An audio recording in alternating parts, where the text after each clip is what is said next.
മക്കളെ പരീക്ഷയാണല്ലേ. അപ്പൊ പരിക്കേറ്റ കുട്ടി എന്ന് പറയുന്ന ഒരു പാഠം നമ്മൾ പഠിക്കുന്നുണ്ട്. ഇത് കവിതയാണോ? കവിതയാണ് അല്ലെ, കഥയാണെന്നൊന്നും ആരും വിചാരിച്ചു കളയരുതേ. ഇതാ അമ്മയും കുഞ്ഞും തമ്മിലുള്ള ആ ഒരു ബന്ധം കാണിക്കുന്ന കവിതയാണ്. എഴുതിയിരിക്കുന്നത് ആരാണ്? കുമാരനാശാനാണ് അല്ലെ. കുമാരനാശാന്റെ ജീവചരിത്രമൊക്കെ എഴുതുകയാണെങ്കിൽ അതിന്റെ സൂചന അതിലുണ്ടാവും. ജീവചരിത്രം ടീച്ചർ പറയുന്നേയില്ല. അപ്പൊ കുമാരനാശാനാണ് പരിക്കേറ്റ കുട്ടി എന്ന് പറയുന്ന കവിത എഴുതിയിരിക്കുന്നത്. കുട്ടിക്ക് പരിക്ക് പറ്റി, അമ്മ ആശ്വസിപ്പിക്കാൻ വരാണ് അല്ലെ.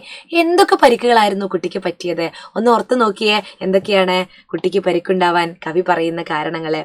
പനിനീരിന്റെ മുള്ളുകൊണ്ട് കൈവിരൽ മുറിഞ്ഞു, ഒറ്റയ്ക്ക് മാവിൽ കയറിയപ്പോൾ വീണ് കാൽമുട്ട് ചതഞ്ഞു, മുകളിൽ നിന്നും പടം അല്ലെ. ഒറ്റയ്ക്ക് മാവിൽ കയറിയപ്പോൾ എന്ത് ചതഞ്ഞു? കാലിന്റെ മുട്ടിന് പരിക്കുണ്ടായി.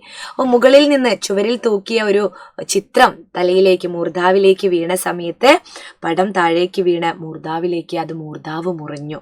പിന്നെയോ കട്ടിലിൽ ചാടി കളിച്ചപ്പോൾ വീണിട്ട് പൂങ്കവിളും പൊട്ടി.